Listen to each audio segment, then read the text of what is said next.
Pour ce qui est des sorties de la semaine, bon bah depuis samedi on a la possibilité d'avoir donc le codex KO ainsi que quelques petites choses de l'Horus Heresy, etc. Je suis un petit peu déçu parce que cette semaine Games Workshop annonce donc 15 jours de précommande pour la nouvelle gamme Contrast. Alors je ne suis pas déçu par la gamme Contrast, pas du tout même. Je vais vous faire un peu le tour de la gamme et notamment des peintures que je vais trouver très intéressantes. Par contre, je m'attendais à des sorties du chaos, notamment au moins le Prince Démon ou quelque chose comme ça, parce on nous a teasé des nouvelles unités, et j'aurais beaucoup aimé qu'elles sortent cette semaine. Donc je pense que ça sera pas pour celle-ci ni pour la prochaine, puisqu'on annonce apparemment 15 jours de préco pour ces contrastes. Donc apparemment, GW baisse un petit peu peut-être son rythme, ce qui est peut-être pas plus mal compte tenu de la data slate, du chapter approved, de quand même pas mal de nouveautés, on va pas s'en plaindre. On va pas dire Games Workshop sort pas assez de trucs et on ne va pas dire non plus qu'ils en sortent trop. Donc on se contentera entre guillemets des contrastes. Moi je suis ultra hypé par cette nouvelle gamme de couleurs. Pourquoi? Parce que je trouvais que à l'heure actuelle il y avait un range de couleurs qui était compliqué à couvrir, notamment le violet qui me plaisait pas du tout. Le rose qui était pas assez soit pétant, soit prononcé. Je déteste le noir, je ne l'utilise jamais. Qu'est-ce qui m'a gêné? J'aimais beaucoup l'Apothecary White, mais je trouvais qu'il manquait. Il fallait ça aurait été plus cool qu'il marque un peu plus les creux que ce qu'il le fait à l'heure actuelle, même si c'est quand même une bonne aide pour faire du blanc, notamment moi pour tout ce qui est petites ailes sur les Blood Angel, etc., sur les écussons, etc. Ça me fait gagner beaucoup de temps.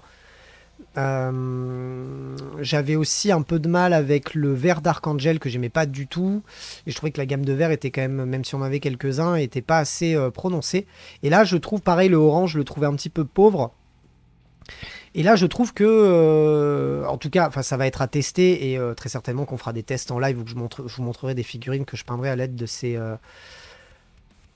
contrastes, mais je pense qu'il y a moyen quand même que ça soit sympa. Alors peut-être pas toutes, et ça dépend. En fait, ça va dépendre de l'utilité de chacun. Alors apparemment, ce qui est bien, c'est qu'au niveau des shades, on est sur quelque chose de plus en plus marqué dans les creux et de moins en moins couvrant sur les surfaces. Je pense que ça va nous permettre de pouvoir faire un peu plus ça à la truelle, plutôt que de cibler les creux. Là, on va peut-être arriver à l'appliquer d'une manière peut-être un peu plus à l'arrache, mais d'avoir un meilleur résultat. Même si derrière, il faudra très certainement rebrosser, mais ça sera peut-être moins prononcé qu'avant, quand on avait tendance vraiment à faire des énormes taches sur ces figurines. Maintenant, c'est quand même des shades qui complètent la gamme, ce n'est pas des remplacements de shades, c'est des nouveautés.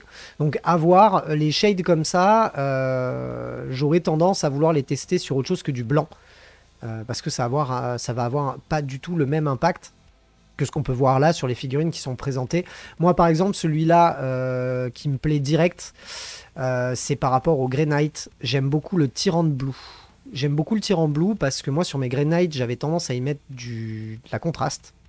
Le grey, griffe Charger Grey, mais qui pour moi manquait encore un peu de bleu.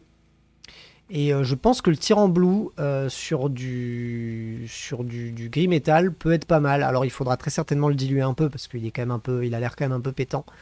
Mais il me plaît pas mal. Le vert qui a l'air d'être un peu taillé pour du Plague Marines.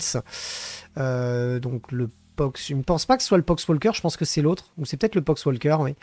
Et pas mal. Le Mortarion aussi est pas mal pour faire tout ce qui est un petit peu crade.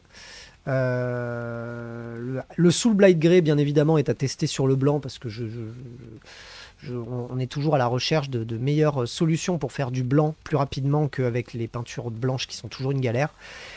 Pour finir, on a aussi cette nouvelle sous-couche qui sera du blanc plus blanc que le blanc qu'on avait déjà. Maintenant, moi, ma question, c'est est-ce qu'on va avoir un blanc de qualité chez Games Workshop? Parce que je vous avoue que moi, une bombe sur deux de Corax White me fait des granulés sur mes figurines, c'est une horreur, alors que le Gressir est beaucoup mieux. Donc je n'achète quasiment plus de Corax White. Donc j'espère que la White Scar fera pas ça. Ou du moins, ou alors j'ai été malchanceux sur les bombes de Corax White que j'ai eu. J'espère que la White Scar sera un peu meilleure, parce qu'il me semble en plus qu'elle va être plus chère. Je crois qu'elle tourne à 17 balles. Et tout ce qui est shade et contraste vont être à 6 et quelques comme d'habitude.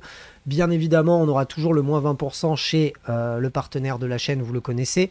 Donc n'hésitez pas à passer vos commandes là-dessus, ça aide beaucoup la chaîne. Mais je vais revenir un petit peu sur certaines couleurs qui selon moi sont intéressantes. Notamment le pilar glacier que j'aime beaucoup. Parce qu'il me semble qu'il va être très pratique pour faire les socles glace. Ou même vouloir faire de la figurine un peu fantomatique, blanche avec certains reflets. Je me demande même si je tenterai pas de faire la peau de mes idonettes avec cette couleur. Voire peut-être la mélanger avec une autre pour qu'il y ait un meilleur rendu. Moi, c'est une de celles que j'attends le plus. Avec donc la Croxy Gore Scale. Parce qu'on est là, j'ai l'impression, sur un turquoise encore plus sympa que le Aquelian Green, il me semble. Je crois qu'il s'appelle comme ça, que j'utilise beaucoup sur mes Eldar. Là, on est sur un turquoise encore plus prononcé. Celle-ci aussi, je l'attends de pied ferme. Le violet, je suis réticent pour le moment parce que pour le moment, je n'ai pas trouvé que le violet qui était sorti était à la hauteur. Celui-ci me paraît encore trop couvrant et pas assez marqué dans les creux. Donc à voir, faudra le tester. Le Aeldari Emerald m'a convaincu à faire mon armée d'Aeldari en Emerald. Donc je pense que, enfin en tout cas si Thierry tu es d'accord, je pense que cette couleur sera apprêtée pour l'armée Eldar du studio. Pour le reste, qu'est-ce qui m'a plu sinon? J'hésite peut-être avec le Gutripa Flèche qui peut faire une très belle peau un petit peu crade. Et je me demande même si sur, voilà, pareil, encore de l'idonette, ça pourrait pas être d'actualité, même si c'est peut-être un peu trop vert et pas assez bleu. Mais je pense qu'il y a des tests à faire. J'ai pas trop d'espoir pour le noir, parce que j'ai très très peur que le noir soit trop couvrant et pas assez...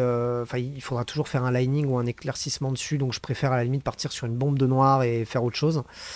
Voilà, après il y a certaines couleurs, il y a certains verts qui me plaisent bien.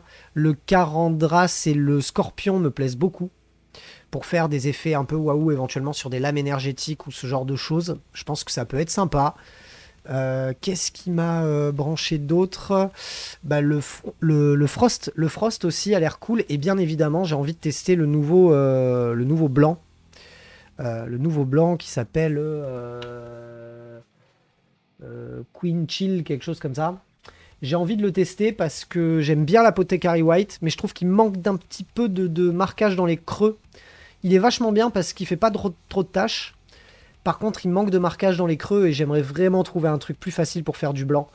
Et j'espère vraiment que celui-là va mieux marcher. Ou alors en passant éventuellement par le Shade qui a été aussi présenté éventuellement.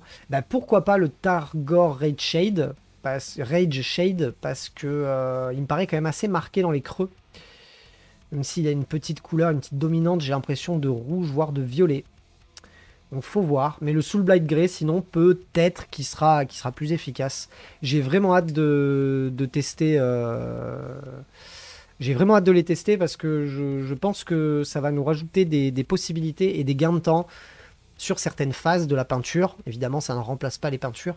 Mais ça peut nous faire gagner du temps quant à la pratique et si on veut vraiment abattre beaucoup de taf, ce qui est mon cas à l'heure actuelle. J'ai une énorme lacune sur la peinture au niveau de la chaîne, parce que je n'arrive pas à faire ce que je veux faire à temps. Et du coup, je pense que ces nouveaux outils vont largement m'aider. Donc voilà. N'hésitez pas donc dès ce samedi à vous ruer dessus si pour vous, vous avez des coups de cœur sur ces peintures-là. Et sinon, n'hésitez pas à aller regarder un petit peu les lives de tout le monde. J'en ferai aussi pour ma part. Je vous en montrerai certaines couleurs pour vous faire un avis avant d'acheter quoi que ce soit. Voilà.